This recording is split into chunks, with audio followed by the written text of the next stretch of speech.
ভাই তোরা আয়, আইয়া যখন কাম না পাবি তখন বাড়ির যাবি গা, সৌদি আরব আসিস না। ভাই তোরা আয়, কোনো সমস্যা নাই, আয়। কারণ আমি যদি না করি তাইলে বলবি যে যার যার রিজিক যতটুকু আছে ততটুকুই। ভাই তোরা আয়, আইয়া যখন কাম না পাবি তখন বাড়ির যাবি গা, আর কিছু করার নাই। কারণ আইয়া যখন কাম পাইবি না, আমার মতো রাইতের 3টা বাজে ঘুরবি কামের লাগিয়া, তো আর কিছু করার থাকতো না। ও তো এরপরে 2 মাস 3 মাস পরে এই এমনি বাজ যাবি গা, কি করবি? নাইলে বাইতে টেয়াই না খাওয়ান লাগবো, কিচ্ছু করার নাই রে ভাই। এটাই বাস্তব রে ভাই, এটাই বাস্তব।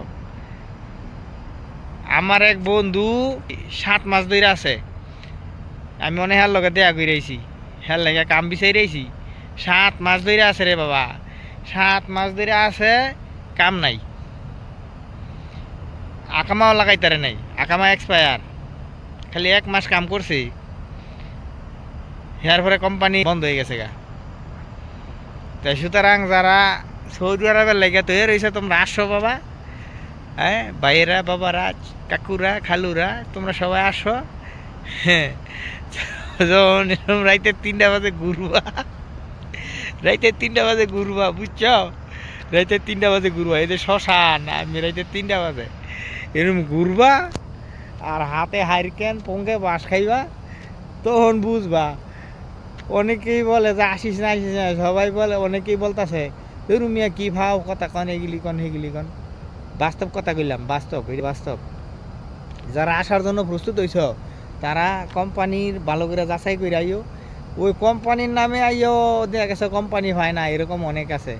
তাই সুতরাং যাচাই করে আইও, না যাচাই করিয়া সৌদি আরবের লেগে রওনা দিও না।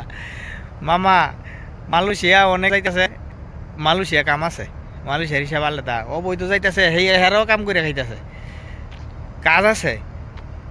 এই জায়গার মধ্যে সেই পরিবেশ নাই যে আমি একটা কাজ বার কইরা খুঁজা বার কইরা যে কাজ লইবা, সেই পরিবেশ নাই। নিজের লোক থাকলে দিতে পারে কাজ, সমস্যা নাই, নিজের লোক থাকলে কাজ দিতে পারবো। আর নিজের লোক না থাকলে রে মামা রে বামা, সৌদি আরব যে কি কষ্ট কাজ খোঁজা, এটা একমাত্র আল্লাহ ছাড়া আর কেউ জানে না।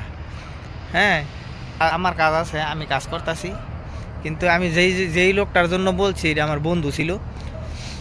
আসলে অনেকে অনেক দিন ধরে ঘুরতেছে, কাজ পায় না, সুতরাং সাবধানে। হ্যাঁ, অনেকে প্রতারিত হইতেছে। কোম্পানি সৌদি আরবের এই এয়ারপোর্ট পাস হইলে আপনার আর কেউ পাওয়া যায়, পাইতেছে না, রিসিভ করতেছে না, আনতেছে না, এরকম পোস্ট কিন্তু অনেকেই দিতেছে। আবার অনেকে বলতেছে যে এটা সৌদি আরব, পুলিশের কাছে গেলে এই কোম্পানি অনুযায়ী ওই লোকের কাছে পৌঁছাই দিব। ঠিক আছে, পৌঁছাই দিব, যদি লোক ওই না থাকে কোম্পানি পৌঁছাই কি হইব? এগুলাই ফাও চিন্তা ভাবনা। হাজার হাজার বাঙালি বস হয়ে বই রয়েছে, এরা লোক আনতেছে, ঠিক হয়, কিন্তু ওই লোক আইনা টাকা কামাই লাইছে আর এই লোক রিসিভ করতেছে না।